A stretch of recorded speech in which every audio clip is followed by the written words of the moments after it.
Hi Vangshan family, welcome back. Let's start our new fan fiction. Gusu university China की top universities में से एक। ये university special इसलिए भी है क्योंकि चाइना की टॉप बिजनेस फैमिली लैन फैमिली से ये यूनिवर्सिटी बिलोंग करती है। लैंस जो चाइना के सबसे बड़ी बिजनेस फैमिलीज में से एक है। लान चिंगेजुन और लान कुरैन ये दोनों ब्रदर्स हैं और लैन चिंगेजुन जहाँ अपना बिजनेस संभालते हैं वही लैन कुरैन लैन चिंगेजुन की हेल्प कर देते हैं। साथ ही पूरा एजुकेशन डिपार्टमेंट उनके अंडर आता है। मतलब गुसू यूनिवर्सिटी को भी लैन कुरैन ही हैंडल करते हैं। लैन कुरैन अपनी लाइफ को सिंपल और सिंगल बिताते हैं।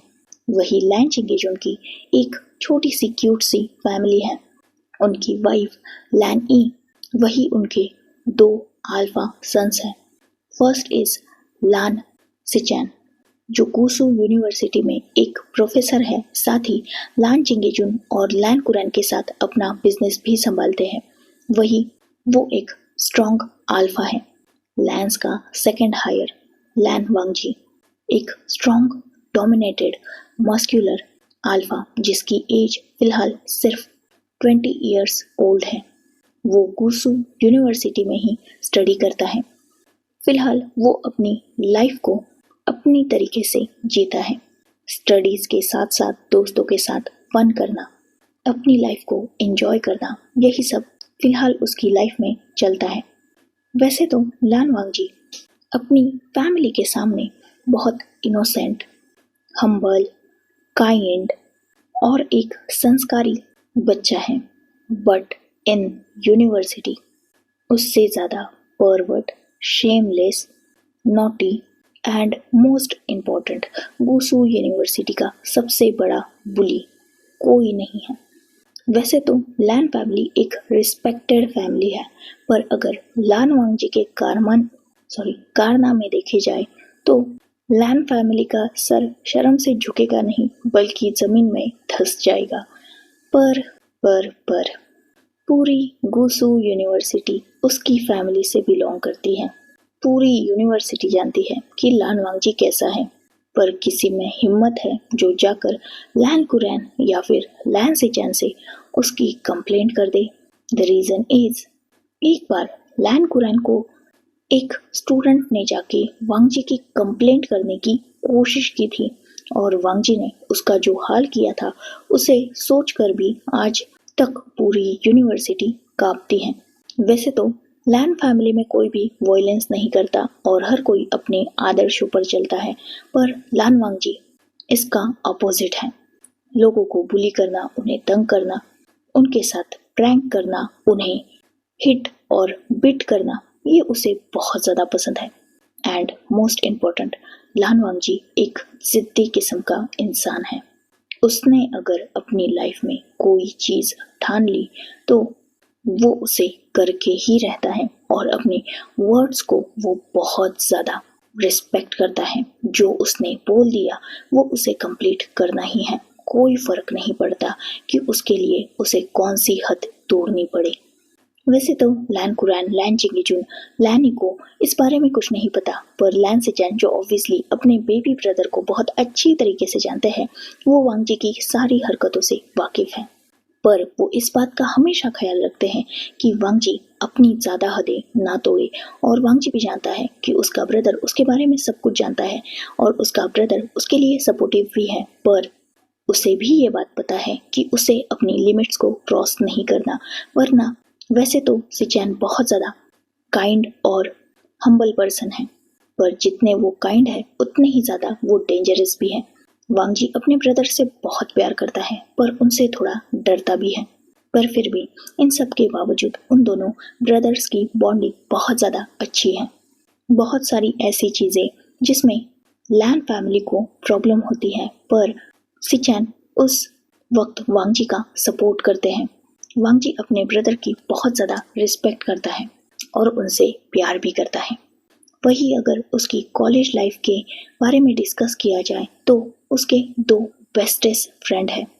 फर्स्ट इज शू यांग जो शू कॉरपोरेशन मतलब चाइना की थर्ड लार्जेस्ट कॉरपोरेशन का फ्यूचर हायर और एक स्ट्रॉन्ग अल्फा है।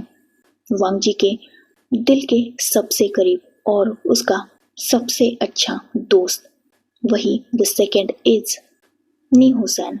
नी फैमिली चाइना की फोर्थ रिचेस्ट बिजनेस फैमिली है और नी मिंजू इस फैमिली के करंट हायर हैं और नी हुसैन उनका ओमेगा ब्रदर।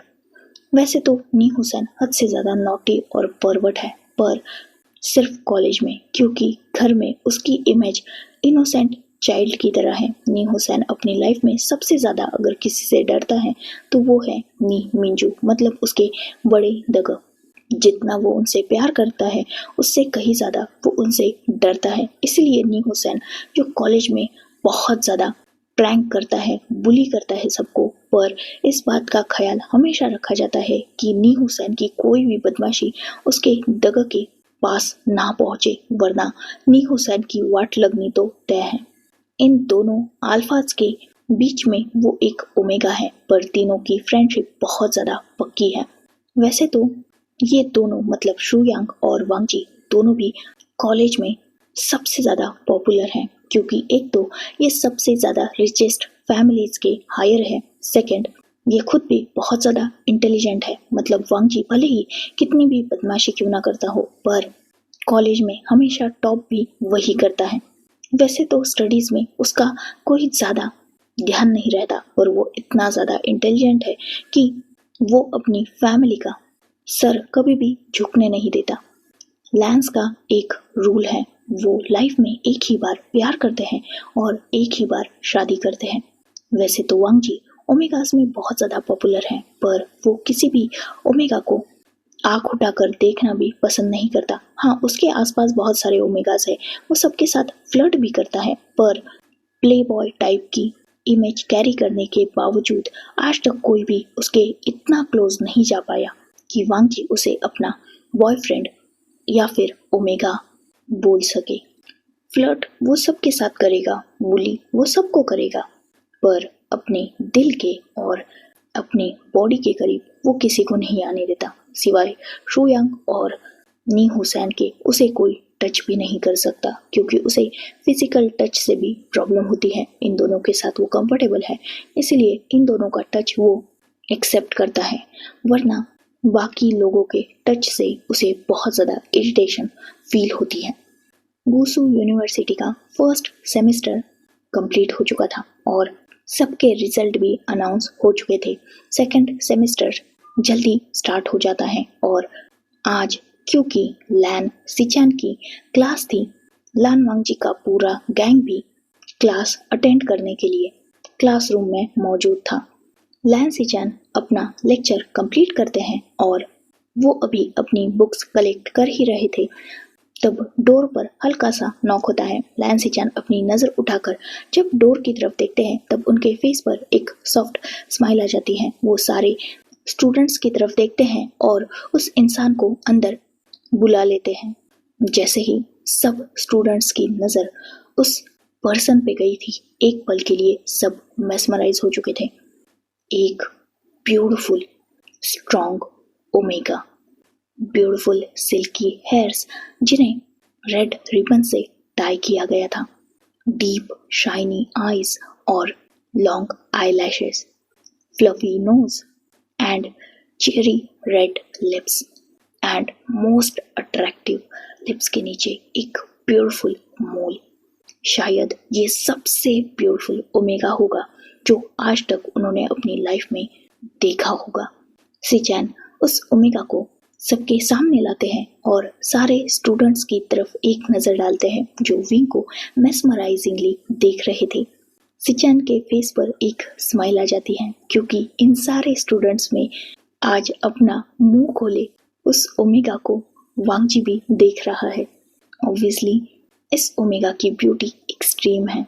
सिचैन सबको अपने होश में लाते हैं, टेबल पर अपनी बुक को थोड़ा हार्डली रखते हुए।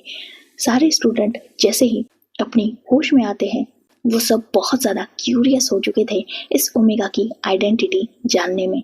सिचैन स्माइल के साथ उस ओमेगा की तरफ देखते हैं और बाद में सब की तरफ देखते हुए उस ओमेगा को इंट्रोड्यूस करते हुए कहते हैं, he is Wei Wuxian, your new professor, और आज से आपकी नेक्स्ट क्लासेस ये लेंगे। सब स्टूडेंट नोट करते हैं और उनका वेलकम करते हैं। सिचैन विंग से बोलते हैं कि आप अपने स्टूडेंट्स को हैंडल कीजिए, मुझे निकलना है। विंग नोट करता है और सिचैन वहां से निकल जाते हैं। विंग सबकी तरफ देखता है और अपनी सॉफ्ट, क्यूट, मेलोडियस वॉइस में कहता है, hello students, I am Wei Wuxian, 25 years old and your new professor. सब विंग को एक स्माइल के साथ देख रहे थे। वही इन सब में वांगजी भी विंग की ब्यूटी में बहुत ज्यादा मेस्मराइज हो चुका था। वो तो जैसे अपनी दुनिया भूल ही चुका था। वही विंग जो सारे स्टूडेंट्स का इंट्रोडक्शन ले रहा था, क्योंकि ऑब्वियसली अब से उसे ही इस क्लास को संभालना था, इसलिए थोड़ी जान पहचान तो बनती है। सब एक एक करके अपना इंट्रोडक्शन विंग को दे रहे थे। बारी लानवांगजी की थी, पर लानवांगजी विंग को देखने में इतना ज्यादा खो चुका था कि उसे इस बात का भी अंदाजा नहीं था कि शुयांग उसे कब से हिला रहा है और उसे होश में लाने की कोशिश कर रहा है। शुयांग जब देखता है कि वांगजी एक वियर्ड स्माइल के साथ डीप आईज से बस न्यू प्रोफेसर को घूरे जा रहा है, तब वो अपने एक पैर से वांगजी के पैर को बहुत जोर से बेंच के नीचे से ही हिट करता है, जिससे वांगजी की चीख निकल चुकी थी और सारी क्लास का ध्यान वांगजी पर आ चुका था। शुयांग जो तुरंत अपना हेड डाउन करके वहां किसी छोटे बच्चे की तरह बैठ चुका था। वही विंग जो वांगजी को वियर्ड नजरों से देख रहा था, वो वांगजी को एक सॉफ्ट वॉइस में पूछता है, व्हाट्स हैपन, एनी प्रॉब्लम? वांगजी जो थोड़ा एम्बैरेस फील कर रहा था, वो अपने हेयर्स को रफल करते हुए कहता है, I am sorry, no problem. Wing नोट करता है और उससे उसका नाम पूछता है। वांगजी बहुत पोलाइटली विंग को खुद से इंट्रोड्यूस कराता है। विंग नोट करता है और बाद में फिर से वो अपना बाकी स्टूडेंट का इंट्रो लेने में बिजी हो जाता है। वही वांगजी जो शुयांग को घूर रहा था, शुयांग वांगजी की तरफ देखता है और एक वियर्ड स्माइल के साथ कहता है, मेरी कोई गलती नहीं है, तेरी ही इंसल्ट होने वाली थी क्योंकि तू कितना वियर्डली देख रहा था प्रोफेसर को। वांगजी इस बात कुछ नहीं कहता क्योंकि विंग कहीं ना कहीं उस तरफ देख रहा था। क्लास ओवर हो जाती है और विंग वहां से निकल जाता है। फर्स्ट डे था, इसलिए विंग स्टडीज तो नहीं करवाता, पर नॉर्मली इंट्रोडक्शन और बाकी चीजें वो करवा लेता है। वही विंग के बाहर जाते ही न्यू हुसैन जो वांगजी के ही साथ बैठा था, वो वांगजी को देखता है और एक टीजिंग स्माइल के साथ कहता है, लगता है किसी अल्फा का दिल धड़कने लगा है। ये सुनते ही वांगजी एक स्माइल करता है और हुसैन की तरफ देखते हुए कहता है, दैट्स राइट, कितना प्रिटी ओमेगा है, देखना ये लानवांगजी का ही होगा। ये सुनते ही शुयांग और न्यू हुसैन बिल्कुल शॉक, क्योंकि फर्स्ट टाइम ऐसा हुआ है कि वांगजी ने किसी ओमेगा में इंटरेस्ट दिखाया है और इनफैक्ट उसे अपना बनाने की बात की है। वो दोनों भी बहुत ज्यादा हैप्पी हो चुके थे इस बात पर, क्योंकि ऑब्वियसली यार उनका दोस्त किसी में इंटरेस्ट ले रहा है, उसे अपना बनाना चाहता है, तो इसमें ये दोनों दोस्त तो उसकी हेल्प करेंगे ही। वांगजी, हुसैन और शुयांग तीनों भी क्लास खत्म होने के बाद विंग के बारे में ही बात करते करते कैंटीन एरिया में चले जाते हैं। वही वांगजी जो अब सोच रहा था कि अपने इस प्रोफेसर को अपने ओमेगा तक कैसे लाना है, और इसी बारे में वो अपने दोस्तों से बातें भी कर रहा था। वही ये बातें सिर्फ वांगजी के ही टेबल पर नहीं हो रही थी जो फिलहाल कैंटीन में बैठा हुआ था। इनफैक्ट जितने भी अल्फाज ने वहां विंग को देखा था, वो सब इसी बारे में बात कर रहे थे। वी वुशियान की एक्सट्रीम ब्यूटी और उसकी क्यूट स्माइल, ये सबके बीच में फिलहाल मेन टॉपिक बना हुआ था। कहीं ना कहीं ये बातें वांगजी के कानों तक भी पहुंच रही थी। वांगजी जो बाकी अल्फा स्टूडेंट्स को विंग की तारीफ करते हुए देखकर टॉलरेट नहीं कर पा रहा था, वो जब एक अल्फा के मुंह से सुनता है कि विंग को देखते ही वो उसकी तरफ अट्रैक्ट हो चुका है और एक बार उसे टेस्ट करना चाहता है, उसका दिमाग खराब हो जाता है। वो जो अभी फिलहाल विंग के बारे में शुयांग से बात कर रहा था, ये वर्ड सुनते ही उठ जाता है और सीधा उस स्टूडेंट को बैडली हिट करने लगता है। शुयांग भी वांग जी का साथ दे रहा था, वही नी हुसैन कमेंट्री कर रहा था। वांग जी को रोकने की हिम्मत किसी में नहीं थी। शुयांग और नी हुसैन जो दो लोगों से रोक सकते थे वो तो उसका सपोर्ट कर रहे हैं, तो बाकी सारे बस वोटिंग कर रहे थे और सब वांग जी को सपोर्ट कर रहे थे। किसी को भी पता नहीं थी फाइट किस बात पर हुई, पर वांग जी फाइट कर रहा है इसीलिए बाकी सारे लोग वहां मौजूद हो चुके थे। उस स्टूडेंट को अच्छा खासा कूट पीट लेने के बाद वांग जी वहां के ही एक टेबल पर खड़ा हो जाता है और सबकी तरफ एक नजर डालता है। वांग जी का इतना कोल्ड लुक देखकर अब तक जो स्टूडेंट वोटिंग कर रहे थे, क्लैपिंग कर रहे थे और वांग जी को सपोर्ट कर रहे थे, वो बिल्कुल चुप हो चुके थे। पूरे कैंटीन में एक पिन ड्रॉप साइलेंस फैल चुका था। वांग जी अपनी कोल्ड केज से सब खासकर अल्फाज की तरफ देखते हुए डीप वॉइस में कहता है, अगर न्यू प्रोफेसर वी वूशियान के बारे में किसी ने अपने दिमाग में कोई भी गंदा थॉट लाया तो ये लान वांग जी उसे पूरी तरीके से खत्म कर देगा। वी वूशियान बस लान वांग जी को बिलोंग करता है और वो बस मेरा ओमेगा बनेगा और मेरे ओमेगा की तरफ किसी ने अगर अपनी गंदी नजर डाली तो उसकी आंखें फोड़ दूंगा। वांग जी जिसकी आईज और वॉइस दोनों भी बहुत ज्यादा डीप और इंटेंस थी, उसके फेस पर सीरियस और कोल्ड एक्सप्रेशंस थे। उसके हाथ से ब्लीडिंग हो रही थी, जो कुछ उसकी थी और कुछ उस अल्फा की थी, क्योंकि वांग जी ने उस अल्फा को बहुत बुरी तरीके से हिट किया था और उसके माउथ से ब्लड निकाला था, जो उसके हाथ पर भी लग चुका था। साथ ही वो खुद भी थोड़ा इंजर्ड तो हो चुका था। वहां मौजूद हर एक इंसान, खासकर अल्फाज, ये समझ चुके थे कि अब वी वूशियान की तरफ नजर उठाकर देखने से पहले भी उन्हें ये नजारा लान वांग जी का, ये डेंजरस और डार्क साइड पहले याद करना होगा। वांग जी जो अपनी बात खत्म करता है और फिर एक बार सबकी तरफ अपनी नजर डालता है। सारे लोगों ने अपनी हेड को डाउन कर लिया था। वांग जी एक स्मग करता है और नीचे जंप कर देता है। शुयांग और मी हुसैन तुरंत ही उसके पास आ चुके थे और वो दोनों भी वांग जी को काम करने लगते हैं, क्योंकि वांग जी बहुत ज्यादा खतरनाक था और उसके अग्रेसिव फेरोमोन्स फिलहाल यहाँ फिल हो चुके थे, जो बहुतों को सफोकेटेड फील करा रहे थे, पर वो इतने ज्यादा नहीं थे कि सब अपने नीज पर आ जाए। ऑब्वियसली वो एक डोमिनेटेड अल्फा है और उसके फेरोमोन्स हर किसी पर बहुत डीपली और बैडली इफेक्ट करते हैं। बहुत आसानी से वांग जी अपने फेरोमोन्स थ्रू किसी को भी अपने सामने झुका सकता है। सारे स्टूडेंट्स वहां से रफा दफा हो चुके थे और कुछ स्टूडेंट्स उस अल्फा को कॉलेज के ही मेडिकल रूम में लेके गए थे। वही वांग जी जो अपने दोस्तों के साथ रहकर नॉर्मल हो चुका था और फिर से चिल करने लगा था, पर उसके माइंड से विंग का ख्याल एक पल के लिए भी गया नहीं था। एक नजर देखते ही विंग वांग जी के दिल और दिमाग में इस हद तक बैठ चुका था कि वांग जी उसे भूल ही नहीं पा रहा था और वो फाइनली ये डिसाइड कर चुका था कि वो विंग को अपना मेट बनाएगा और अपना ओमेगा भी।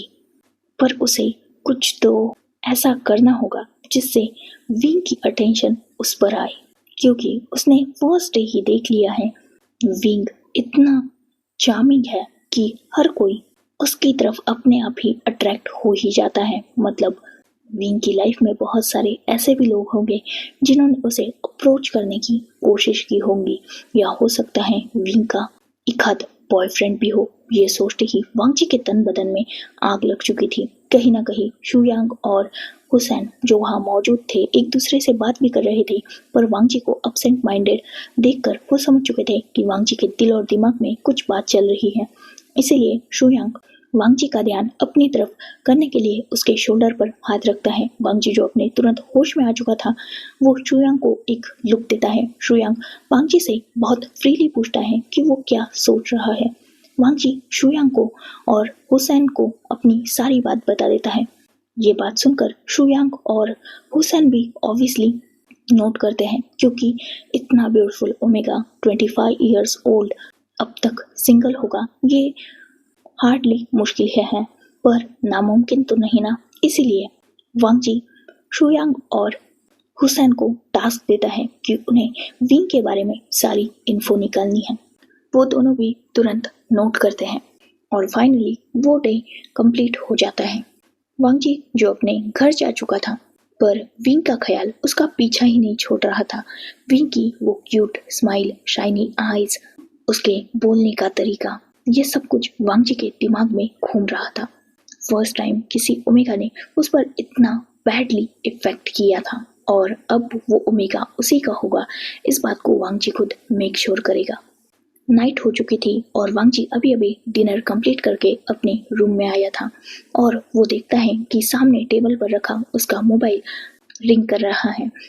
वांगजी देखता है कि शुयांग और नी हुसैन का कॉन्फ्रेंस कॉल है। वांगजी तुरंत अटेंड करता है और दूसरे तरफ से शुयांग चिल्लाते हुए बोलता है, ब्रो कब से कॉल कर रहा हूँ, कहाँ चला गया था तू? वांगजी इरिटेट होते हुए बोलता है, क्या है जल्दी बोल। तुरंत हुसैन अपनी चीयरफुल वॉइस में कहता है, तूने जो काम दिया था वो कंप्लीट हो चुका है। ये सुनते ही वांगजी एक्साइटेडली बोलता है, बोल क्या पता चला। हुसैन और शुयांग वांगजी को विंग की सारी इन्फो शेयर कर देते हैं और वांगजी ये सुनकर बस नोट कर देता है। फाइनली कुछ और बातों के बाद वो कॉल डिस्कनेक्ट कर देते हैं और अपने अपने बेड पर सोने के लिए निकल जाते हैं।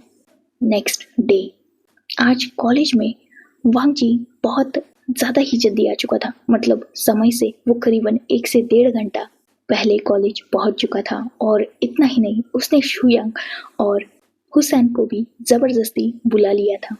खैर दोस्त प्यार में है तो इतने एफर्ट्स बनते ही है। यही सोचकर शुयांग और हुसैन अपनी प्यारी सी नींद को बेड पर ही छोड़कर कॉलेज में भागते हुए आए थे अपने दोस्त के पागलपन के साथ उसका साथ देने। पर वांगजी विंग का इंतजार कर रहा है, ये बात सबको पता है सिवाय विंग के। वो क्यों जल्दी आएगा, वो तो अपने यूजुअल टाइम में ही आएगा, मतलब कॉलेज स्टार्टिंग से कुछ वक्त पहले।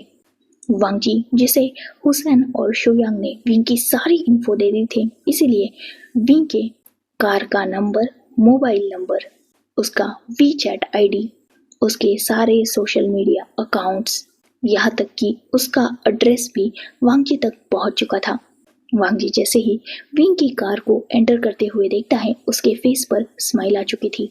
विंग जो ऑब्वियसली इन सब चीज़ों की तरफ ध्यान नहीं देता और पार्किंग में अपनी कार को पार्क करने के बाद वो स्टाफ रूम की तरफ निकल जाता है। वही वांगजी जो विंग का दूर से ही पीछा कर रहे थे और वांगजी का पीछा शुयांग और नी हुसैन कर रहे थे, वो दोनों भी वांगजी को बहुत अजीब नजरों से देख रहे थे। वांगजी एक ही दिन में पूरा पागल सा लग रहा था और पूरा चेंज लग रहा था। किसी ओमेगा का ऐसे पीछा करते हुए देखना, वो भी लान वांगजी को, ये जितना वियर्ड था उतना फनी भी था, क्योंकि अब तक वो ओमेगा वांगजी का ठीक से नाम भी नहीं जानता होगा। वही वांगजी उसकी पूरी कुंडली निकाल के बैठा है और उसके प्यार में पागल हुए जा रहा है। न जाने वांगजी ने कैसे कैसे सपने भी सजा लिए होंगे, इस बात का अंदाजा शुयांग और हुसैन को बहुत अच्छी तरीके से था, पर फिर भी वो खुश थे अपने दोस्त को खुश देखकर। ऐसे ही अब दिन बीत रहे थे, करीबन 7 दिन हो चुके थे और वांगजी बस विंग का दूर से पीछा करता और वो विंग के करीब बिल्कुल नहीं गया था। बस हो सके वो उतनी विंग की इन्फो निकालने की कोशिश कर रहा था, पर उसे ज़्यादा डीप इन्फो मिली नहीं। जो नॉर्मल चाहिए थी उतनी इन्फॉर्मेशन उसे मिल चुकी थी। विंग एक अपार्टमेंट में रहता है, वो फिलहाल अकेला है, उसकी लाइफ में कोई है इस बात का भी कोई क्लू नहीं मिला था, क्योंकि विंग सुबह अपने घर से निकलता है, अपना कॉलेज अटेंड करता है, उसके बाद वो अपने घर में जाता है, नॉर्मली ही कुछ बेसिक वर्क करने के लिए वो अपने अपार्टमेंट से बाहर आता है, जैसे ग्रोसरी शॉपिंग या फिर कुछ और नॉर्मल वर्क्स। इसके अलावा विंग किसी से भी सस्पिशियसली मिलते हुए नहीं दिखा, किसी अल्फा के पास भी वो ज़्यादा नहीं दिखा। बस उसके कलीग, कॉलेज में जो बाकी प्रोफेसर्स हैं, उन्हीं के साथ उसकी थोड़ी बहुत बातचीत होती है। वांग जी जो विंग का पीछा कर रहा था, उसे विंग को देखकर एक बात अच्छी तरीके से समझ में आ चुकी थी कि विंग इंट्रोवर्ट है। वो स्टूडेंट से बस स्टडी रिलेटेड ही बातें करता है। उसके अलावा विंग को पसंद नहीं कि कोई उसकी पर्सनल लाइफ को डिस्टर्ब करे या उसमें इंटरफेयर करे। साथ ही उसका कोई दोस्त होगा, इस बात का भी फिलहाल कोई क्लू नहीं मिला था। वो अपनी लाइफ में अकेला ही है, यही समझ में आया था वांग जी को अब तक। तो भी वांग जी के सामने एक बड़ा टास्क था, क्योंकि इंट्रोवर्ट्स को अपनी तरफ अट्रैक्ट करना थोड़ा हार्ड होता है।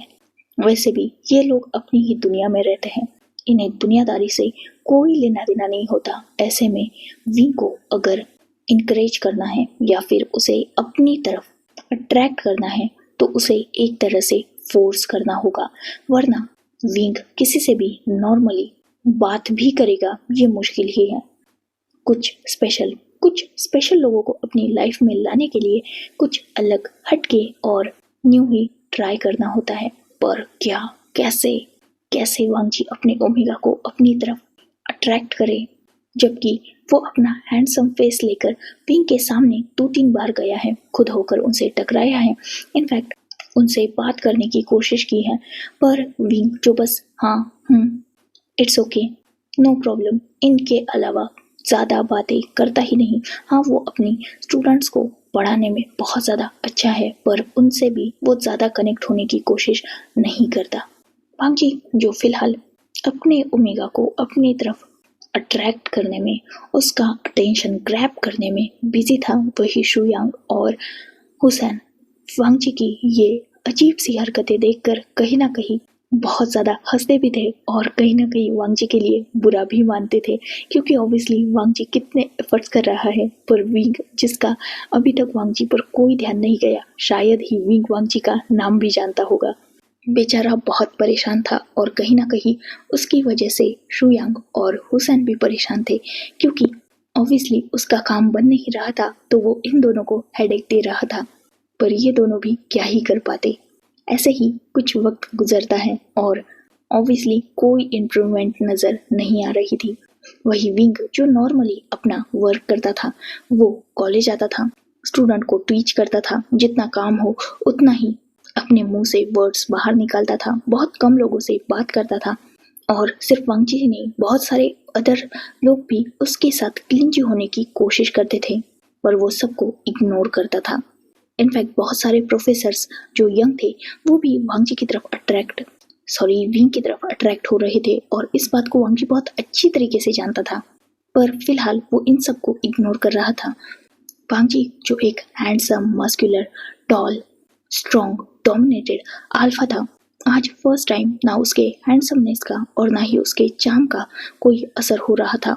नॉर्मली वांग जी ने बहुत सारे ओमेगास देखे थे, जिनके सामने वो खड़ा भी हो जाए तो वो अपनी लार टपकाने लगते थे, पर विंग जिसके पास खुद वांग जी जा रहा है, उससे खुद होकर टकरा रहा है, उसे बात करने की कोशिश कर रहा है, उसे कॉफ़ी पर, लंच पर इनवाइट करने की कोशिश कर रहा है, पर विंग उसका टोटली ठंडा रिप्लाई था, मतलब रिप्लाई था ही नहीं डायरेक्टली, वो सीधा इग्नोर कर देता था। वांग जी ने शुयांग और हुसैन से इनफैक्ट पूछ लिया था कि क्या वो अब कम हैंडसम है या फिर विंग की ही आंखों में कोई प्रॉब्लम है, पर खैर उसका दर्द विंग नहीं समझने वाला। शुयांग और हुसैन के अलावा उसका दर्द इनफैक्ट कोई नहीं समझ सकता। क्या करे अपने ओमेगा को अपने पास लाने के लिए। वांग जी जो ये सब कुछ सोचता रहता था, वही विंग अपनी दुनिया में मस्त था। विंग जो हमेशा की तरह अपनी क्लासेस कंप्लीट करके आज अपनी कार के पास आता है और उसे वहाँ कुछ अलग देखने को मिलता है। विंग जो अपनी कार के पास आया ही था, तभी उसे बोनेट पर एक बड़ा सा रेड रोज का बुके मिलता है, जिसके नीचे एक नोट लगा हुआ था, जिस पर कुछ चीज़ी लाइन लिखी हुई थी। विंग आई रोल करता है और उस बुके को लेकर साइड में थ्रो कर देता है। अपनी कार को स्टार्ट करता है और वहां से निकल जाता है। वही ये सिनारियो बहुत सारे स्टूडेंट्स ने देख लिया था, इनफैक्ट वांग जी ने भी देख लिया था। वो बस एक डीप ब्रीथ लेता है। विंग जो अपने घर पहुंच चुका था, वो अपने घर के बाहर भी एक बुके देखता है जिसमें सेम नोट लगा हुआ था। विंग उसे भी डस्टबिन में थ्रो कर देता है और वो अपना काम करने लगता है, मतलब normal routine. Next day wing college में जाता है और जहाँ उसकी कार पार्किंग की जगह थी, विंग फिर से वहाँ भी एक बुके और कुछ चीजें नोटिस करता है। विंग उन सबको हटाने के लिए वॉचमैन को बोलता है और अपनी कार को पार्क कर देता है। जब वो अपने ऑफिस में मतलब कैबिन में जाता है, वहाँ भी कुछ फ्लावर्स और एक नोट रखा हुआ था। विंग उसे भी उठाता है और डस्टबिन में थ्रो कर देता है। विंग जिसे समझ नहीं आ रहा था कि कौन उसके पीछे पड़ चुका है और कौन उसे ये सब कुछ चीजें भेज रहा है। हाँ, ये विंग के साथ पहली बार नहीं हुआ, बहुत सी बार उसे ऐसे कार्ड्स, रोज, गिफ्ट्स, ये बहुत सारी चीजें आई है और विंग ने सबको इग्नोर ही किया है और आज भी वो वही कर रहा है। पर अब धीरे धीरे ये चीजें हर रोज होने लगती हैं। हर रोज विंग के घर पर कुछ फ्लावर्स, कुछ गिफ्ट्स, साथ ही उसकी कार पर भी अक्सर कुछ गिफ्ट्स, अलग अलग चीजें, अलग अलग कार्ड्स रखे विंग नोटिस करता है और विंग उन सबको उठाता है और डस्टबिन में थ्रो कर देता है। विंग जो बहुत ज्यादा इरिटेटेड फील कर रहा था क्योंकि अब लगभग 7 दिन बीत चुके थे, पर उसके साथ यही सब कुछ हो रहा था। वो जहाँ भी जाए वहाँ फ्लावर्स, कार्ड्स, कुछ वेल विशेस के नोट्स, ये सब कुछ लगे रहते थे। इनफैक्ट कुछ फ्लावर्स के साथ विंग के बहुत ब्यूटीफुल पिक्स जो रैंडमली ही क्लिक्स की गई थी, वो भी रहते थे।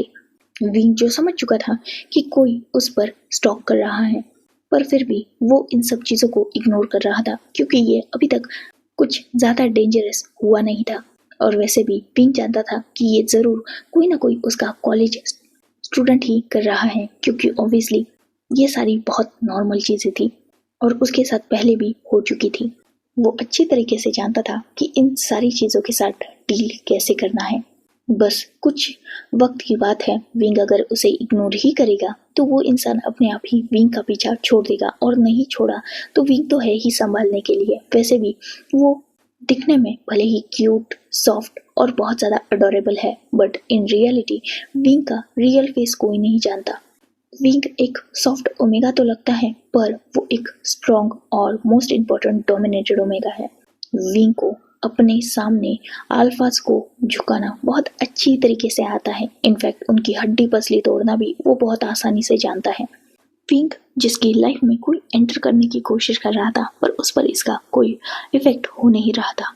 ऐसे ही कुछ वक्त गुजरता है और विंग को पता चलता है कि उनके कॉलेज की तरफ से एक ट्रिप अरेंज की गई है जिसमें विंग को भी स्टूडेंट को गाइड करने के लिए जाना है। विंग इस बात को अग्री कर जाता है क्योंकि ऑब्वियसली वो अकेला है और ये कोई बड़ी बात नहीं है। वैसे भी उसने बहुत सारे स्टूडेंट्स को ऐसे वक्त में संभाला है, इसीलिए वो आसानी से मान जाता है।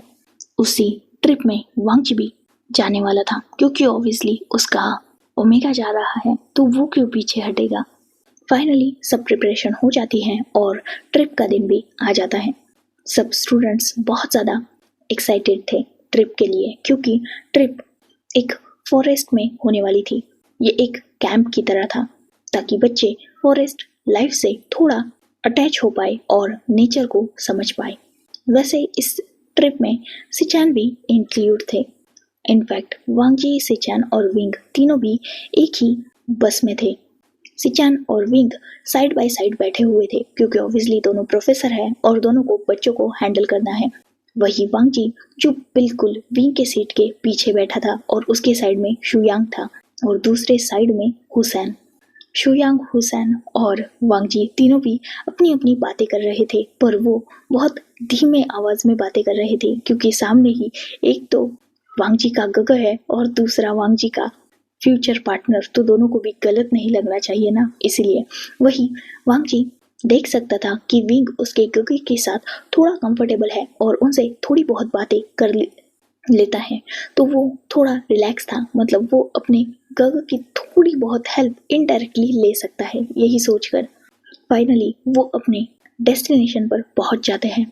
ऑब्वियसली अब सारे प्रोफेसर्स स्टूडेंट्स को अपने अपने कैंप को अरेंज करने के लिए बोलते हैं और सब अपने अपने वर्क में लग भी चुके थे। विंग भी अपना कैंप अरेंज कर रहा था और वैसे तो वो अकेला ही कर रहा था, पर बहुत सारे लोग उसे हेल्प ऑफर कर रहे थे। विंग सबको मना कर रहा था क्योंकि ऑब्वियसली उसे ये सारा वर्क आता है। वो बहुत जगह कैंपिंग करने जा चुका है और उसे ये सब कुछ करना पसंद है। वो नेचर के बीच में रहना खास पसंद करता है। फाइनली जैसे तैसे करके कुछ स्टूडेंट्स और कुछ प्रोफेसर एक दूसरे की हेल्प करते हुए सारे कैंप्स को अरेंज कर लेते हैं और अब वक्त था फूड मेक का। स्टूडेंट साथी प्रोफेसर्स मिलकर अपना अपना खाना बना रहे थे। वही विंग भी फूड मेक कर रहा था अपनी तरीके से। वांगजी जो विंग के पास चला जाता है और उसे अपनी हेल्प ऑफर करता है। विंग जो वांगजी की तरफ एक नज़र डालता है और बस में रिप्लाई करके वांगजी को कुछ बेसिक वर्क बताता है जो वांगजी भी करने लगता है। बेचारा वांगजी कभी किचन में एंटर भी नहीं हुआ और वो विंग की यह हेल्प करा रहा था। विंग उसे जब वेजिटेबल कटिंग का वर्क देता है तो वांगजी वेजिटेबल नहीं बल्कि अपनी फिंगर कट कर लेता है। ये देखकर विंग वांगजी को नैरो आइज से देखते हुए पूछता है कि उसे क्या ये सब कुछ करना आता है। वांगजी बेचारा अपने प्रोफेसर के सामने एम्बैरेसिंगली अपने हेड को नामे शेक करता है। विंग अपनी स्टिफ वॉइस में वांगजी से कहता है अगर करना नहीं आता तो यहाँ उसे हेल्प ऑफर क्यों की। ये सुनकर वांगजी एम्बैरेस हो जाता है और वहां से निकल जाता है। बेचारे का पहला ही अटैम्प्ट बहुत बुरी तरीके से फेल हो चुका था। वही विंग जो किसी प्रोफेशनल्स की तरह फूड मेक कर रहा था। फाइनली सब फूड मेक हो जाता है और बच्चों को खाना डिस्ट्रीब्यूट किया जाता है। सबको सच में विंग के हाथ का फूड बहुत ज़्यादा पसंद आया था क्योंकि विंग बहुत डिलीशियस फूड मेक करता था। इनफैक्ट सिचैन ने भी और बाकी सारे लोगों ने उसकी तारीफ की थी क्योंकि सच में इतना डिलीशियस फूड उन्होंने शायद ही खाया होगा। वही वांगजी वो तो 7वें आसमान में था, मतलब उसका ओमेगा बिल्कुल परफेक्ट है। इतना अच्छा टीच करता है, किसी अल्फा के करीब नहीं जाता, इतना डिलीशियस फूड मेक करता है।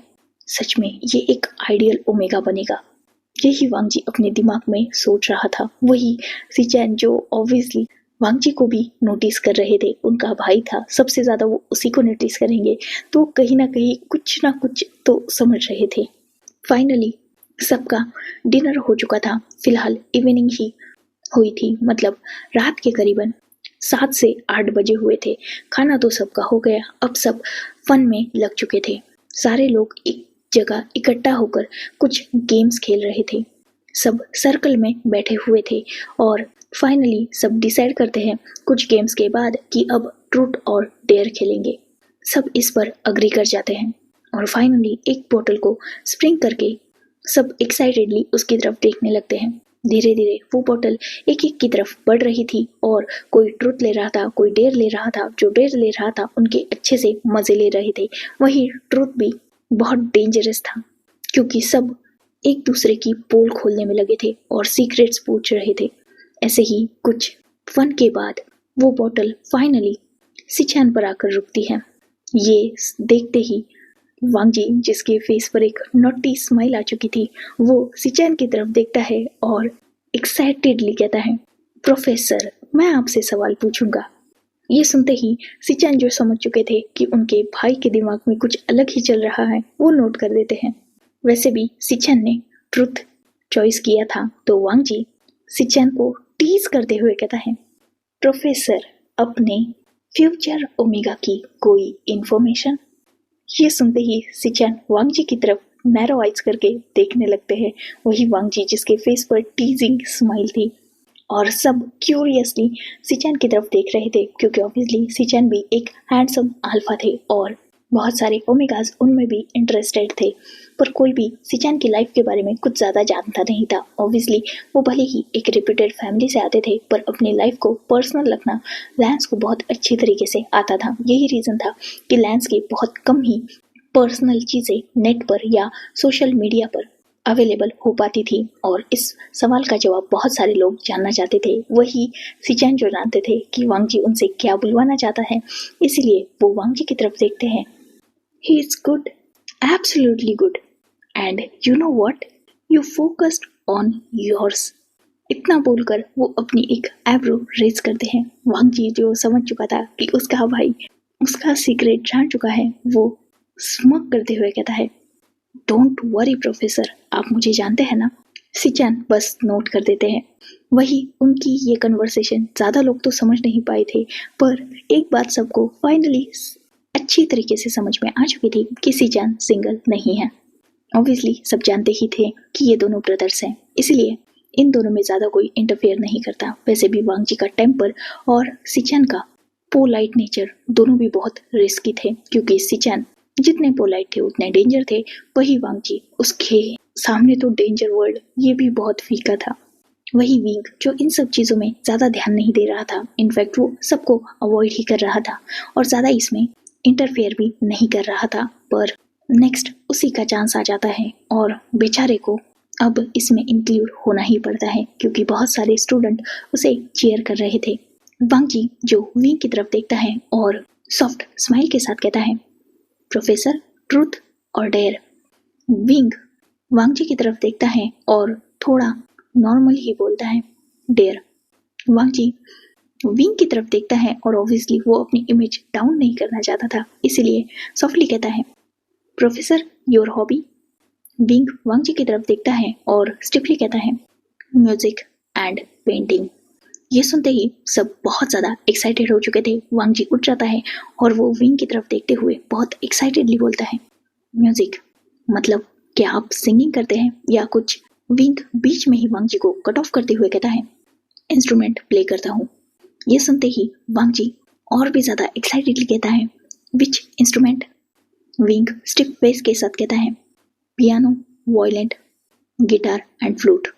सब ये सुनकर बहुत ज़्यादा सरप्राइज हो चुके थे, क्योंकि ऑब्वियसली 4 इंस्ट्रूमेंट वायलिन बहुत ज़्यादा मुश्किल होता है, पियानो को प्ले करना भी नॉर्मल नहीं होता, फ्लूट भी अच्छा खासा टफ है और गिटार भी। वांग जी विंग की तरफ देखता है और कहता है, तो फिर आपका डेयर ये है कि आपको कुछ प्ले करना होगा। विंग नोट करता है और वो उठ जाता है और वहाँ से जाने लगता है। ये सुनते ही वांग जी को लगता है कि उसने विंग को ऑफेंड कर दिया है, इसीलिए वो विंग को रोकता है। विंग वांग जी की तरफ एक लुक देता है और उसे रुकने का इशारा करता है। विंग अपने कैंप की तरफ जाता है और अपनी बैग में से एक फ्लूट लाता है। विंग सबके सामने बैठ जाता है। सब बहुत ज़्यादा एक्साइटेड हो चुके थे विंग की फ्लूट सुनने के लिए। विंग जो उस फ्लूट को अपने उन चेरी लिप्स के पास लाता है और जैसे ही उसने वो फ्लूट प्ले करना स्टार्ट किया था, सब ऑटोमेटिकली अपनी आईज क्लोज कर चुके थे और उस मेलोडी में खो से चुके थे। रात के अंधेरे में वो मेलोडी इतनी ज़्यादा खूबसूरत थी कि सब मेस्मराइज हो चुके थे। करीबन 10 मिनट लगातार अपनी मेलोडी प्ले करने के बाद विंग रुक जाता है और जैसे ही विंग रुका था, सब जैसे फ्रस्ट्रेट हो चुके थे कि यार बंद क्यों किया, चलने देते। सिचैन जो खुद को रोक नहीं पाते और वो विंग की तरफ देखते हुए उसे कॉम्प्लीमेंट करते हुए कहते हैं, प्रोफेसर विंग, आप बहुत खूबसूरत प्ले करते हैं। विंग नोट करता है। वांग जी भी बहुत ज़्यादा मेस्मराइज हो चुका था इतनी मेलोडियस फ्लूट की वॉइस सुनकर। वही सब भी विंग को बहुत ज़्यादा चीयर अप कर रहे थे, पर विंग जो स्टिफ फेस के साथ ही साथ और सबको बस नोट कर रहा था। इनफैक्ट उसे इन सब का वो इनकरेजमेंट ज़्यादा इफेक्ट भी नहीं कर रहा था। मतलब वो ऐसा भी नहीं था कि तारीफ करते ही हवा में उड़ने लगना, बस बेसिक ही था कि हाँ थैंक यू। फिर से बॉटल स्प्रिंग की जाती है और इस बार वांग जी पर टर्न आती है। सिचैन वांग जी की तरफ देखते हैं और स्मग के साथ पूछते हैं, ट्रुथ और डेयर। वांग जी एक कॉन्फिडेंट स्माइल के साथ कहता है, ट्रुथ। सिचैन नोट करते हैं और वांग जी से नोटिली पूछते हैं, लव और अट्रैक्शन। इतना बोलकर वो विंग की तरफ अपनी आईज से ही एक इशारा कर देते हैं, पर ये इशारा वांग जी समझ चुका था। वांग जी अपने ब्रदर की तरफ देखता है और कॉन्फिडेंटली कहता है, लव। सिचैन अपनी एक आईब्रो रेस करते हुए थोड़ा टीज करते हुए कहता है, आर यू श्योर? वांग जी अपने ब्रदर के तरफ फुल कॉन्फिडेंस से देखते हुए कहता है, 100% श्योर। सिचैन वांग जी की तरफ देखते हैं और थोड़ा एक्साइटेडली कहते हैं, that's my brother, keep it up, best of luck. Wang ji भी स्माइल करता है। वही बाकी सब फिर से इन दोनों भाइयों की कोई भी बात समझ नहीं पाए थे। यार ये जो कुछ भी बोलना है डायरेक्टली नहीं बोल सकते क्या? इतने पजल में बात करने की क्या जरूरत है? पर खैर इन दोनों को कोई क्या ही बोल सकता था, क्योंकि एक तो ये ब्रदर्स थे, ऊपर से लैंस ब्रदर थे, तो इनकी भाषा इन्हीं को समझ आए, यही बस है। उसके बाद फिर से गेम स्टार्ट हो जाता है और इस बार शुयांग पर बॉटल आकर रुक जाती है। ये देखते ही हुसैन शुयांग की तरफ देखता है और बहुत एक्साइटेडली कहता है, ब्रो अपने दिल में जो है ना बोल दे, जो तूने छुपा के रखा है। ये सुनकर ही शुयांग हुसैन की तरफ देखता है और कहता है, पहले पूछ तो लेता, ट्रूथ और डेयर। वांग जी तुरंत दूसरी तरफ से कहता है, तेरे लिए ट्रूथ ही है, चल सच बता। शुयांग जानता था कि इन दोनों को ऑलरेडी सच पता चल चुका है, इसलिए वो दोनों की तरफ देखते हुए कहता है, yes I am in love. ये सुनते ही सब वोटिंग करने लगते हैं। शुयांग जो वहाँ बैठा हुआ था, तुरंत वांग जी और हुसैन उसके पास जाते हैं और एक्साइटेडली पूछते हैं, वो कौन है वो? शुयांग उन दोनों की तरफ देखता है और तीनों बिल्कुल एक छोटा सा सर्कल करके बातें कर रहे थे विस्परिंग में, और शुयांग उसका नाम बता देता है। ये सुनकर हुसैन जो बहुत ज़्यादा हैप्पी हो चुका था, वही वांग जी भी एक सच तो एक्सेप्ट करना था, इसलिए शुयांग ने वो एक्सेप्ट कर लिया था, तो बाकी कोई भी इनमें कुछ बोलता नहीं। ऐसे ही एक एक की पोल खुलती जाती है और थोड़ी देर बाद बहुत ज़्यादा नाइट हो चुकी थी, इसलिए गेम स्टॉप करके हर कोई सोने का डिसाइड करता है। सब अपने अपने टेंट की तरफ निकल जाते हैं और सो जाते हैं। वांग जी और सिचैन एक टेंट शेयर कर रहे थे। हुसैन एक अनदर अल्फा के साथ था, वही शुयांग एक अनदर अल्फा के साथ था, वही हुसैन विंग के साथ टेंट शेयर करने वाला था। और ये वांग जी का डिसीजन था। वांग जी ने ही हुसैन को विंग के पास भेजा था और ऑब्वियसली विंग इस बात को मान चुका था, क्योंकि उसे कोई प्रॉब्लम नहीं थी। वैसे भी हुसैन एक ओमेगा है। विंग जिसे बहुत देर तक भी नींद नहीं आ रही थी, तो वो उठ जाता है और टेंट के बाहर आ जाता है। वो यही आसपास टहलने का डिसाइड करता है। एक टॉर्च और अपनी सेफ्टी के लिए कुछ चीजें लेकर विंग आसपास घूमने लगता है। वो अभी फिलहाल जंगल के थोड़ा अंदर आ चुका था और टेंट से थोड़ा दूर। विंग जिसे अपने पीछे से कुछ आवाज आती है, तो वो पलट के देखता है, पर पीछे कोई नहीं था। ऑब्वियसली ये जंगल है, तो थोड़े बहुत जानवर वगैरह तो होंगे ही। यही सोचकर विंग आगे चलने लगता है। अभी कुछ ही वक्त गुजरा था, तभी विंग को यह एहसास होता है कि उसके पीछे कोई है, और जैसे ही वो पलटा था, एक पल में ही किसी ने उसे पुश किया था, जिससे वो पीछे के पेड़ से लाकर जाकर टकरा चुका था। और इससे पहले कि वो कोई मूव कर पाता, दूसरे ही पल उसकी आईज पर किसी का हाथ था और उसके लिप्स पर किसी का सॉफ्ट टच। वही उसके दोनों हाथ पेड़ के ऊपर किसी ने पिन करके रखे थे। वो जो भी था सामने वाला, वो इतना ज्यादा स्ट्रांग था कि विंग हिल तक नहीं पा रहा था। वही उसकी आईज भी टाइटली क्लोज करके रखी गई थी, और वो तो इतना ज्यादा ब्रूटल था कि विंग को ब्रीदिंग तक ठीक से नहीं लेनी हो रही थी। करीबन 20 मिनट्स चले इस लॉन्ग किस में विंग जो पूरी तरीके से ब्रेथलेस हो चुका था। इनफैक्ट सामने वाले ने विंग को मजबूर करके उसके माउथ को भी ओपन करवा ही लिया था, और एक डीप पैशनेट ब्रेथलेस ब्रूटल किस के बाद विंग जो अब लगभग गिरने वाला था, वो इंसान अचानक ही गायब हो चुका था। विंग जो अपनी आईज ओपन करके सामने देखता है, पर पूरा अंधेरा था, उसे कुछ भी नजर ही नहीं आ रहा था। वो इंसान अचानक आया और अचानक गायब भी हो गया। विंग जो इधर उधर देख रहा था, उसे कोई नजर नहीं आ रहा था, इनफैक्ट कोई आवाज भी नहीं। वही विंग जो अभी भी खुद को संभालने में लगा हुआ था, क्योंकि इतने ब्रूटल किस के बाद उसका खुद को ही संभालना मुश्किल हो चुका था। वो अपनी नीज पर गिर चुका था और हैवी ब्रीथ कर रहा था। उसे आसपास कोई नजर नहीं आया था, जिस वजह से उसे गुस्सा भी आ रहा था। आखिर किसकी इतनी हिम्मत जो वी ओशियन के फर्स्ट किस को चोरी कर गया। विंग जो इस बात से बहुत ज़्यादा गुस्सा हो चुका था, पर उसके पास कोई भी रास्ता नहीं था। वो बहुत देर तक जंगल में भटकता है और उस इंसान को ढूंढने की कोशिश करता है, पर वहाँ कोई नहीं था। फाइनली विंग थक हार के अपने टेंट में वापस आ जाता है और वहाँ लेट जाता है, पर वो रात भर सो नहीं पाता, क्योंकि वो रात भर उस एहसास को, उस किस को, उस लिप्स को अपने लिप्स पर फील कर सकता था, जो उसकी नाइट की नींद तो डिस्टर्ब कर चुके थे। विंग जो बहुत ज़्यादा फ्रस्ट्रेट हो चुका था, वो दूसरे दिन टायर्डली उठता है। नींद तो उसकी रात भर नहीं हुई थी, जिस वजह से उसकी आइज के नीचे डार्क सर्कल्स हो चुके थे और वो थोड़ा पेल लग रहा था। हुसैन विंग से पूछ लेता है कि उसे क्या हुआ है, तब विंग कुछ नहीं बोलकर अपने कामों में लग जाता है। वही बाकी सब भी फन हो चुका था, थोड़ा बहुत घूमना भी हो चुका था, इसीलिए आज उन्हें निकलना था। सब फाइनली बस में थे। वही विंग जो बहुत ज़्यादा गुस्सा नजर आ रहा था सुबह से ही, तो सिचैन भी उसे पूछ लेते हैं कि कोई प्रॉब्लम है, पर विंग उन्हें भी कुछ नहीं बताता। साथ ही वो आज दिन भर किसी से ज़्यादा बात भी नहीं करता। वांगजी भी विंग से पूछना तो चाहता था, पर ऑब्वियसली विंग सबके साथ ही थोड़ा चिड़चिड़ा बिहेव कर रहा था। वो हो सके उतना खुद को कंट्रोल करने की कोशिश भी कर रहा था, पर उसे हो नहीं रहा था। हर कोई जानता था कि मतलब समझ चुका था कि विंग का बिहेव चेंज है, इसीलिए कोई भी विंग को ज़्यादा डिस्टर्ब भी नहीं करता। वैसे भी विंग थोड़ा डेंजरस किस्म का इंसान था। वो हर किसी के साथ घुलता मिलता नहीं था और हर कोई जानता था कि विंग इंट्रोवर्ट है, इसीलिए कोई उससे ज़्यादा बात भी नहीं करता था। फाइनली वो अपने कॉलेज में पहुंच चुके थे और सब वहाँ से अपने अपने घर निकल जाते हैं।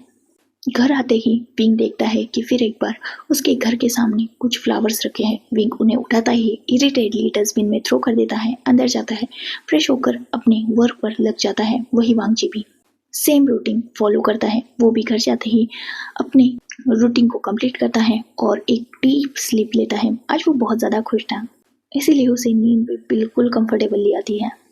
नेक्स्ट डे विंग जो अपने क्लासेस को कंप्लीट कर चुका था और आज उसकी एक क्लास कैंसिल हो चुकी थी, उसे कॉलेज में कुछ काम भी नहीं था, इसीलिए वो जल्दी घर के लिए निकलने वाला था। और अभी वो अपने कार के पास पहुंचा ही था, तभी वो देखता है कि कोई उसके कार के ऊपर वही फूलों का बुके रख रहा है। ये देखते ही विंग अपनी कार के पास जल्दबाजी में जाने लगता है और जैसे ही उस इंसान ने वो बुके रखा था और वो पलटा ही था, तभी उसके सामने विंग था। विंग उस इंसान को देखकर टोटली शॉक और कंफ्यूज हो चुका था। विंग वांगजी की तरफ देखता है और अपनी स्टिफ वॉइस में कहता है, ये सब क्या ना समझी है। वांगजी जो अपने हेयर्स को रफल कर रहा था और बहुत ज़्यादा नर्वस नजर आ रहा था, वो विंग की तरफ देखता है और थोड़ा हेजिटेटली बोलता है, वो एक्चुअली।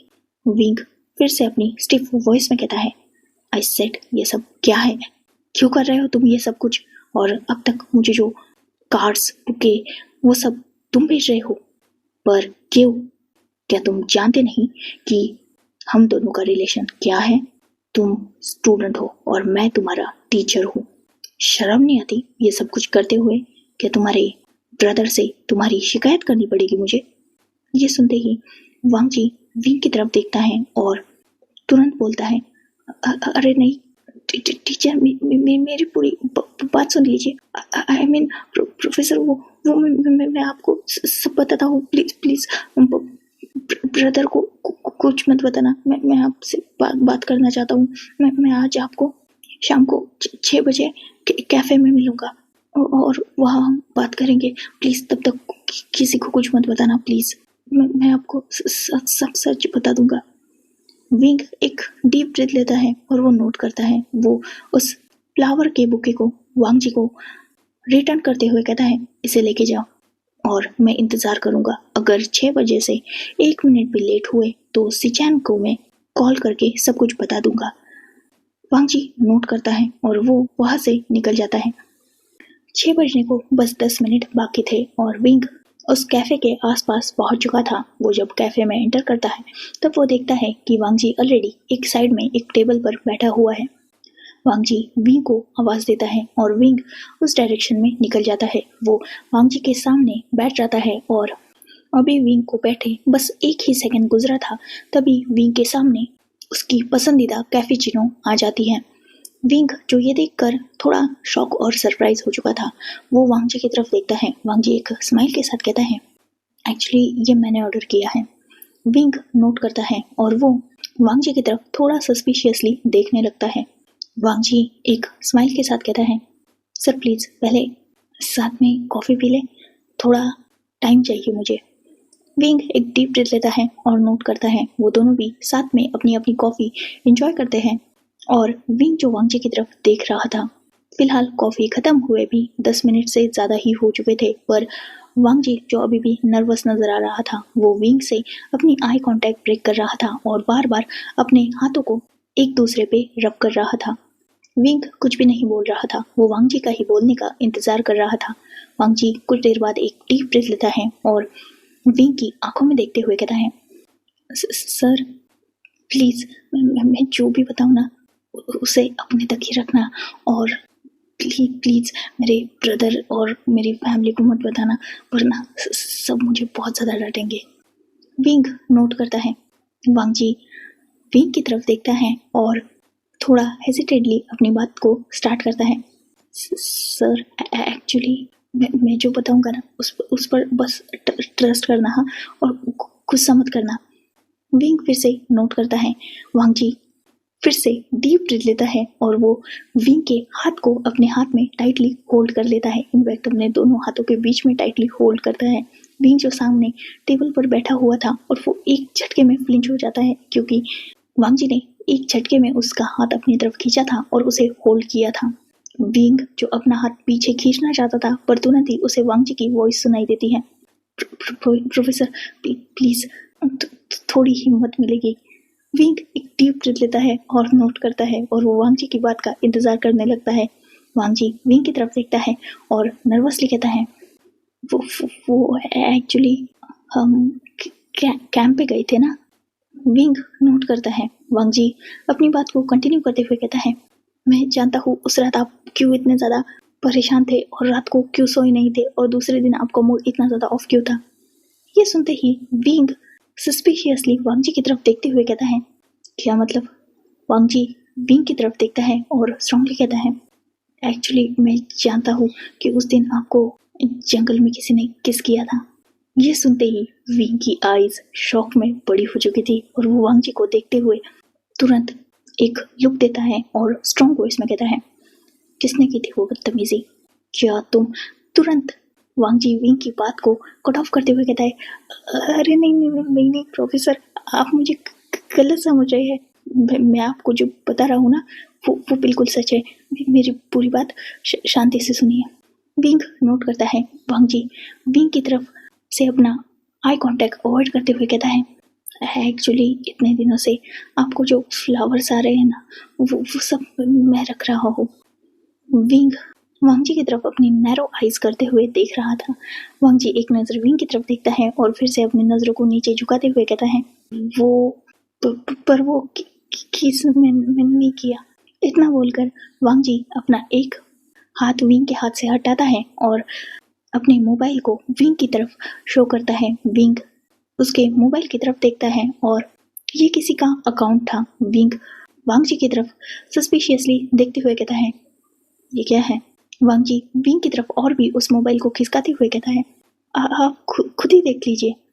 विंग नोट करता है और वो उस मोबाइल को लेता है और उस सारे चैट्स को पढ़ने लगता है। सारे चैट्स खत्म होने के बाद विंग वांग जी की तरफ देखने लगता है। वांग जी जब देखता है कि विंग ने उसका मोबाइल टेबल पर रख दिया है, वो विंग की तरफ देखता है और कहता है, वो एक्चुअली मेरा एक दोस्त है, वो उसका आप पर क्रश है। इनफैक्ट वो तो मुझसे ये बोला कि वो आपसे प्यार करता है और आपको अपना ओमेगा बनाना चाहता है, और इसमें मुझे उसकी हेल्प करनी थी। मैं करना नहीं चाहता था, पर क्या करूँ, वो मेरा अच्छा दोस्त है तो मैं मना भी नहीं कर पाया और उसने मुझे कन्विंस कर लिया। उस दिन वो ट्रिप पे हमारे साथ आया था। ये सुनते ही विंग वांग जी की तरफ देखता है और कहता है, तो क्या वो हमारे कॉलेज से हैं। विंग जब ये पूछता है, वांग जी तुरंत विंग की तरफ देखता है और कहता है, अरे नहीं, वो कॉलेज से नहीं है, वो एक्चुअली वो मेरा बाहर का दोस्त है। मतलब वो कॉलेज में नहीं है और मुझे नहीं लगता कि आप उसे जानते भी होंगे, पर वो आपको बहुत अच्छी तरीके से जानता है। इनफैक्ट आप हमारे कॉलेज में आने वाले हो और आए हो, ये बात भी मुझे उसी ने बताई। उसी ने मुझे आपका नाम बताया और ये बोला कि मैं उसकी हेल्प करूं आपको। मतलब यू नो वो उसके प्यार में आपको डालने के लिए। ये सुनते ही विंग, जिसकी आईब्रो रेज हो चुकी थी और वो वांग की तरफ देख रहा था, वांग जी तुरंत विंग के हाथ को पकड़ते हुए कहता है, नहीं गलत मत समझना प्रोफेसर, वो मैंने मना करने की कोशिश की, पर उसने मुझे कैसे तैसे करके मना लिया और उसकी आंखों में सच्चा प्यार था। एक्चुअली उसने मुझसे कहा कि अगर मैंने उसकी हेल्प नहीं की तो वो अपनी जान दे देगा, और अपने दोस्त को मरते हुए कोई कैसे देख सकता है। इसलिए मैं मान गया और उसकी हेल्प करने लगा। वो मुझे जो फ्लावर्स वगैरह देता है वही मैं आपके डेस्क पर या कार में या फिर घर पे तो वो ही भिजवाता है, पर कॉलेज में आपको जो भी मिलता है वो मैं रखता हूँ चुपके से। साथ ही उस दिन वो ट्रिप पे जाने वाले हैं तो उसे पता था, तो वो फॉलो करते हुए वहाँ आ गया और उसने आपको पकड़ लिया और वो सब कुछ कर दिया। मैंने उसे डांटा, पर मैं भी उसे कब तक रोक सकता हूँ। आफ्टर ऑल वो तो दोस्त है मेरा, मेरी ज़्यादा थोड़ी ना मानेगा। ये सुनते ही विंग वांग जी की तरफ देखता है और कहता है, शर्म नहीं आती तुम्हें? प्रोफेसर हूँ मैं तुम्हारा और ऐसे सारी हरकतें कर रहे हो तुम मेरे साथ। वांग जी तुरंत विंग की तरफ देखते हुए कहता है, अरे मैंने क्या किया? मैं तो बस अपने दोस्ती का फर्ज निभा रहा था। मैं तो बस अपने दोस्त को खुश देखना चाहता हूँ, इसीलिए मैंने ये सब कुछ किया। वरना मेरा और उसका कोई ऐसा मतलब मेरा इंटेंशन नहीं है कि आपको किसी गलत तरीके से, पर वो मेरी बात मान ही नहीं रहा तो मैं क्या कर सकता हूँ? बस उसकी हेल्प कर सकता हूँ। विंग, जिसने ऑलरेडी सारी चैटिंग्स पढ़ ली थी, वो वांग जी की तरफ देखता है और कहता है, एज कितनी है उसकी? वांग जी तुरंत रिप्लाई करते हुए कहता है, मेरी जितनी है। जब ये बात विंग सुनता है वो वांग जी की तरफ स्ट्रिक्टली देखते हुए कहता है, हम दोनों में 5 साल का एज डिफरेंस है। तुम 20 के हो और मैं 25 का। मैं एक ओमेगा हूँ और ऑब्वियसली वो एक अल्फा होगा, तो ऑब्वियसली वो मुझसे छोटा है। उसे शर्म नहीं आती अपने ही प्रोफेसर के साथ? ये सुनते ही वांग जी तुरंत रिप्लाई करते हुए कहता है, अरे प्रोफेसर, मैं थोड़ी ना आप पे लाइन मार रहा हूँ, वो तो मेरा दोस्त है और उस हिसाब से आप मेरे प्रोफेसर है। आप उसके प्रोफेसर कैसे हुए? वो तो आपको अपना ओमेगा समझता है। इनफैक्ट उसने तो बहुत आगे तक की सोच के रखी है। वो आपके साथ शादी के सपने देख रहा है और उसने मुझसे कहा कि उसे आपसे 12 बच्चे इतना सुनना था कि विंग वांग जी की तरफ देखते हुए गुस्से में कहता है, व्हाट? वांग जी तुरंत विंग की तरफ देखता है और एकदम पैनिकली हेजिटेटली बोलता है, अरे नहीं प्रोफेसर, मुझे गलत मत समझना, मेरा इसमें कोई लेना देना नहीं है। ये आप दोनों की पर्सनल बात होगी, मैं क्यों बीच में पढ़ूं? विंग वांग जी की तरफ देखता है और कहता है, वैसे नाम क्या है तुम्हारे दोस्त का? क्या करता है? ये सुनते ही वांग जी कहता है, वो उसका नाम जान है। विंग नोट करता है और वो वांग जी से दूसरा सवाल करते हुए कहता है, एड्रेस, फोन नंबर कुछ मिलेगा? वांग जी तुरंत विंग की तरफ देखता है और कहता है, नहीं, वो नहीं दे सकता। मैंने उससे वादा किया है कि मैं आप दोनों के बीच में ज्यादा नहीं पढ़ूंगा। ये सुनते ही विंग वांग जी की तरफ देखता है और कहता है, ज्यादा नहीं पढ़ोगे, फिर मुझे उसके बिहाफ में गिफ्ट्स दोगे, मुझे स्टॉक करोगे, तो ये इंक्लूड होना नहीं होता क्या? मतलब तुम्हें शर्म नहीं आती? अपने दोस्त की हेल्प कर रहे हो अपने प्रोफेसर को पढ़ाने में। अगर ये बात तुम्हारे गग को या फिर तुम्हारे अंकल को, ये सुनते ही वांग जी तुरंत बोलता है, प्रोफेसर देखो, वो वादा किया है आपने, आप ऐसे मुकर नहीं सकते। वैसे भी वो मेरा पक्का दोस्त है, मैं उसे धोखा नहीं दे सकता। और ये बात भी मैंने उससे पूछ कर ही आपको बताई है। आपने देखा ना, वो मुझे आपके बारे में सब कुछ बताता है। इनफैक्ट किस किया ये बात भी उसी ने मुझे बताई थी। और देखा ना आपने, मैसेजेस पढ़े ना, मैंने उसे डांटा भी था। पर मैं क्या ही बोल सकता हूँ, मतलब दो लव वर्ड्स के बीच में। ये सुनते ही पिंक वांग जी की तरफ देखता है और गुस्से से बोलता है, 2 लव वर्ड्स, ये वन साइडेड लव है। लव वर्ड्स उन्हें बोलते हैं जो दोनों प्यार में हो, मैं तो उसका शक्ल भी नहीं जानता।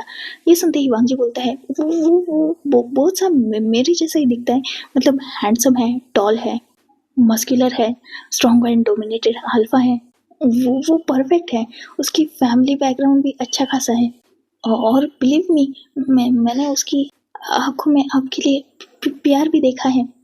ये सुनते ही विंग वांग जी की तरफ देखते हुए कहता है, प्यार? तुम खुद अभी 20 साल के बच्चे हो और तुम्हें प्यार के बारे में इतना सब कुछ पता है, जो तुमने उसकी आंखों में देखते ही बोल दिया कि हाँ, ये मुझसे प्यार करता है। जरा मैं भी तो उसकी आंखों में झांकू, कौन सा प्यार नजर आता है मुझे। बुलाओ जरा उसे, चलो कॉल करो उसे।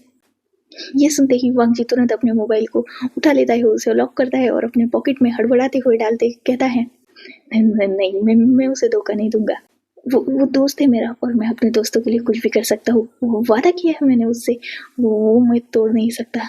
ये सुनते ही विंग वांग जी की तरफ देखते हुए कहता है, ठीक है, तो फिर उससे बोलो कि मैं उससे मिलना चाहता हूँ, मिलकर सब क्लियर कर देंगे। मैं उससे बात कर लेता हूँ और उसे क्लियरली बता देता हूँ कि मैं उसके लिए कुछ फील नहीं करता। मतलब बेचारे का बाद में दिल नहीं टूटना चाहिए ना, दोस्त है तुम्हारा, इसीलिए बोल दिया मैंने। वैसे भी जो मुझे शक्ल दिखाने की हिम्मत नहीं कर रहा, अपने दोस्त थ्रू मुझे पटाने की कोशिश कर रहा है, वो क्या ही मुझसे सच्चा प्यार कर लेगा। ये सुनते ही वांग जी तुरंत बोलता है, अरे प्रोफेसर, आप तो गलत समझ रहे हो उसे। वो थोड़ा डरपोक किस्म का इंसान है। वैसे भी आप खुद को देखिए ना, कितने ज़्यादा हैंडसम हो, इनफैक्ट प्रिटी हो, ब्यूटीफुल हो। आपके हेयर्स, आपकी ये deep ocean eyes, perfect nose, cherry lips और स्पेशली ये ब्यूटीफुल सा मोल, कितना खूबसूरत लगता है आप पे। आप पर तो कोई भी फिदा हो जाएगा। बेचारा वो भी हो गया, आप उसे सजा नहीं दे सकते ना इस बात की। देखिए, अब हम लोगों को एडमायर करने वाले, चाहने वाले, सीक्रेटली फॉलो करने वाले तो बहुत सारे होते हैं, तो हम हर किसी के ही ऊपर तो ध्यान नहीं दे सकते और उन्हें पनिश नहीं कर सकते ना। अब वो हमें चाहते हैं, ये तो उनकी मर्जी है ना, हम सबको रोक तो नहीं सकते ना। ये सुनते ही विंग तुरंत बोलता है, चाहना ठीक है, सीक्रेटली एडमायर करना ठीक है, पर उसके सीक्रेट एडमायरेशन की वजह से मुझे कितनी प्रॉब्लम हो रही है। रोज रोज तंग आ चुका हूँ मैं वो फ्लावर्स फेंकते फेंकते, और उस दिन उसकी इतनी हिम्मत की, उसने मुझे किस किया, उसका तो मुंह तोड़ने वाला हूँ मैं। ये सुनते ही वांग जी तुरंत बोलता है, नहीं सर, प्लीज उसे एक चांस तो देके देखिए। वो, उसका दिल बहुत अच्छा है, वो बहुत मासूम है और पहली बार किसी की तरफ अट्रैक्ट हुआ है, किसी से प्यार कर रहा है, तो आप इतना बेदर्दी से उसका दिल मत तोड़िए। तो थोड़ा वक्त दीजिए, हो सकता है आप भी उसे पसंद करने लगो, और हो सकता है चलते चलते प्यार भी, मतलब आप समझ रहे हो ना। गुस्सा मत करना सर। विंग वांग जी की तरफ देखता है और कहता है, ठीक है, पर पहले मिलना होगा, समझना होगा, तभी तो प्यार होगा ना, तो उसे सामने तो लाओ। वांग जी तुरंत बोलता है, हाँ, मैं कोशिश करूंगा, मैं उससे बात करता हूँ, पर इस बारे में किसी और को बताना मत प्लीज, मेरे अंकल और काका को मत बताना, वो गुस्सा हो जाएंगे। विंग करता है। विंग वांग जी की तरफ देखता है और स्टिफ फेस के साथ कहता है, ठीक है, उसे बोलना कि कल कॉलेज के बाद मुझसे मिलने आ जाए, मैं वही उससे डायरेक्टली बात कर लूँगा। वांग जी नोट करता है। विंग जो वांग जी से अपना हाथ पीछे छुड़ाता है और वहाँ से उठने ही वाला था, तभी वांग जी विंग की तरफ देखता है और कहता है, प्रोफेसर मेरी बात सुनिए। विंग वांग जी की तरफ देखता है। वांग जी अपने साइड में रखा गिफ्ट बॉक्स विंग की तरफ बढ़ाते हुए कहता है, ये उसी ने भेजा है आपके लिए। उसने मुझसे कहा कि जब उसे आपकी तरफ अट्रैक्शन फील हुआ, तब उसने ये आपके लिए स्पेशली खरीदा, और जब अब आपको उसके बारे में पता लग रहा है, तो फिर वो इसी बात की हैप्पीनेस मनाने के लिए ये आपको प्रेजेंट करना चाहता है, तो प्लीज़ इसे एक्सेप्ट कर लीजिए। विंग ये सुनता है और वांग जी की तरफ देखते हुए उस गिफ्ट बॉक्स को भी उसी की तरफ खिसकाते हुए कहता है, मैं इसे एक्सेप्ट नहीं कर सकता। इतना बोलकर विंग उठने ही वाला था, तभी वांग जी उसका फिर से हाथ पकड़ लेता है और उसकी तरफ पपी फेस के साथ देखकर कहता है, प्रोफेसर समझने की कोशिश कीजिए ना, ये वो वापस लेगा नहीं और ये आपका गिफ्ट है तो मैं भी इसे अपने पास नहीं रख सकता। वैसे भी इसे उसने बहुत प्यार से खरीदा है आपके लिए, बस एक बार देख लीजिए, हो सकता है आपको पसंद आ जाए। मतलब ठीक है, not as a lover but as a admire आप इसे रख सकते हैं ना। देखिए मैं उसे बोल दूंगा कि आपकी तरफ से कोई भी फीलिंग नहीं है और वो आपसे कल मिलकर सब कुछ क्लियर कर दे, पर फिर भी प्लीज़ उसका दिल मत तोड़िए ना। पहली मुलाकात का गिफ्ट समझ के ही रख लीजिए प्लीज़। विंग ये सुनता है और वांगजी की तरफ देखते हुए कहता है, पर हमारी मीट तो हुई नहीं, तो कैसा पहली मुलाकात का गिफ्ट। वांगजी तुरंत रिप्लाई करते हुए कहता है, अरे प्रोफेसर, आपकी नज़र में नहीं हुई ना, उसकी नज़र में तो हो चुकी है ना, तो प्लीज़ इसे रख लीजिए। आप खोल के तो देखिए, हो सकता है पसंद आ जाए। प्लीज़ प्लीज़ प्लीज़ मेरे कहने पर प्लीज़ मान जाइए ना प्रोफेसर। विंग एक डीप ब्रेथ लेता है और उस गिफ्ट को वांगजी के सामने ओपन करने लगता है। विंग जब उस गिफ्ट को ओपन करता है तो उसमें एक बहुत ब्यूटीफुल प्योर जेड की वाइट हेयर पिन होती है। विंग उस पिन को देखकर कहीं ना कहीं बहुत ज़्यादा मेस्मराइज हो चुका था। बहुत ब्यूटीफुल वर्क था उस पिन पर और बहुत एक्सपेंसिव भी लग रही थी। विंग उसे देखकर एक छोटी सी स्माइल तो करता है, पर उसे क्लोज करते हुए वांगजी को उस बॉक्स को रिटर्न करते हुए कहता है, सॉरी पर मैं इसे नहीं रख सकता, ये बहुत एक्सपेंसिव है। वांगजी तुरंत कहता है, प्रोफेसर प्लीज़, ये हेयर एक्सेसरीज है, मैं इसका क्या करूँगा, मैं एक अल्फा हूँ और वो इसे मुझसे वापस नहीं लेगा। मैं प्योर सिंगल हूँ, मेरी कोई गर्लफ्रेंड नहीं है, ना कोई ओमेगा, ना कोई बॉयफ्रेंड, तो इसे मैं किसे ही दूंगा, तो प्लीज़ रख लीजिए। वैसे भी ये आपका गिफ्ट है और बिलीव मी, अगर घर में किसी ने ये मेरे पास देख लिया ना, मुझे बहुत जूते पड़ेंगे। खासकर अगर मेरे गग के हाथ में लग गई ना, वो मुझे बहुत डांटेंगे। तो प्लीज़ इसे रख लीजिए आप ही। प्लीज़ मेरी बात समझने की कोशिश कीजिए।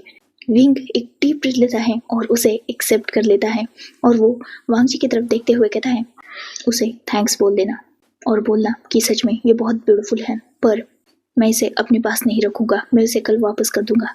ये सुनते ही वांगजी एक्साइटेडली बोलता है, अरे हाँ, वो आपकी मर्जी है, आप दोनों देख लेना, मैं इसमें कुछ नहीं कर सकता। अगर आप वापस करेंगे तो शायद वो ले ले, मेरे से तो वो लेने से रहा।